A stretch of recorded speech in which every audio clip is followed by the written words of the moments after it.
बिस्मिल्लाहिर्रहमानिर्रहीम। मेरे बहुत मोहतरम सामीन, अस्सलाम वालेकुम। एक अहम बात करनी है, तवज्जो रखिएगा। देखिए, मैंने बहुत ये बात महसूस की है। वैसे तो हम सब ही जानते हैं कि इल्म जो है वो समंदर की मानिंद है, और जो हमारे पास इल्म है वो एक कतरे की मानिंद है। आप जो कोई भी शोबा ले लें, जब आप उसमें रिसर्च करना शुरू करते हैं, जब इल्म हासिल करना शुरू करते हैं, तो हम हैरान हो जाते हैं कि कितने पॉइंट्स हम सीख चुके हैं। हर रोज हम कितनी ज्यादा बातें सीखते हैं, कितना ज्यादा इल्म हम हासिल करते हैं, लेकिन फिर कोई नई से नई बात हमें पता चलती जाती है। आपको हदीस तो याद है ना, उतलुबुल इल्म मिनल महदी इलल लहद। इल्म हासिल करें गहवारे से, झूले से, माँ की गोद से कब्र तक।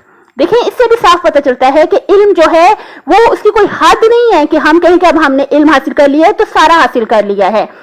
तो क्या हदीस में हमें कहा गया है कि आप माँ की गोद से, यानी शुरू से, जब से आप इल्म हासिल करना शुरू कर सकते हैं, जब से आपको समझ है, इल्म हासिल करें। कब तक? कब्र तक।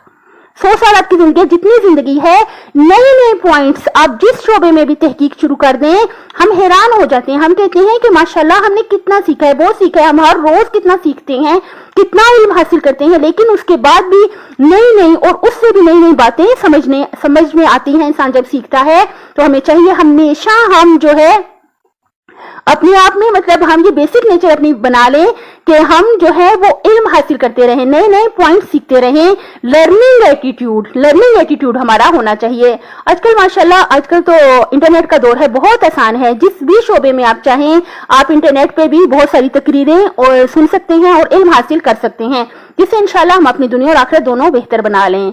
अपनी सेहत, आखिरत और खालिक की मखलूक का ख्याल रखिएगा। अल्लाह हाफिज।